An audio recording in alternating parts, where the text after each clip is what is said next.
আজকে আমরা দেখব ফাংশন অফ এক্স এর মান থেকে কিভাবে কোনো একটা আননোনের মান নির্ণয় করতে হয়। এর মানেটা আসলে কি?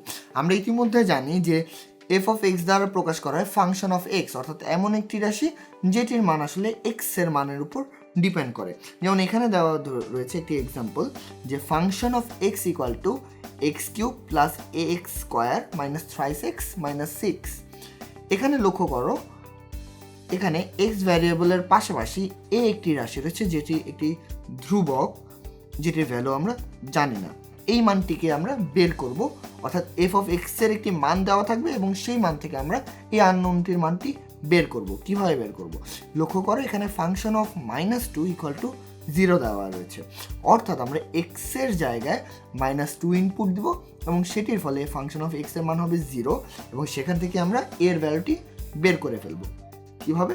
লক্ষ্য করো, আমরা ফাংশন অফ এক্স এর এক্স অংশে -2 বসাই, তাহলে আমরা পাবো function of -2 equal to -2 whole cube plus a into এই এর মানটি আমরা এখন পর্যন্ত জানি না, plus a into -2 square minus 3 into x এর জায়গায় -2 মাইনাস 6 এবং এর দ্বারা আমরা ফাইনালি যেই ভ্যালুগুলো পাবো সেটি হচ্ছে এখানে পাবো -8 প্লাস 4a প্লাস 6 মাইনাস 6, অর্থাৎ ফাইনালি আমরা যে ভ্যালুটা পাচ্ছি সেটি হবে 4a মাইনাস 8।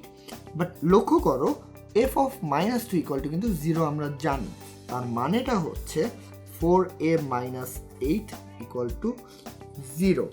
এখান থেকে আমরা পাই 4a ইকুয়াল টু 8 এবং ফাইনালি আমরা পাচ্ছি a ইকুয়াল টু 2, অর্থাৎ আমরা এফ অফ -2 এর ভ্যালুটি জানার ফলে -2কে এক্স এর জায়গায় বসিয়ে দিয়েছি এবং এর ফলে ফাইনালি এর যেই ভ্যালুটি রয়েছে অর্থাৎ a ইকুয়াল টু 2 আমরা পেয়ে যাচ্ছি।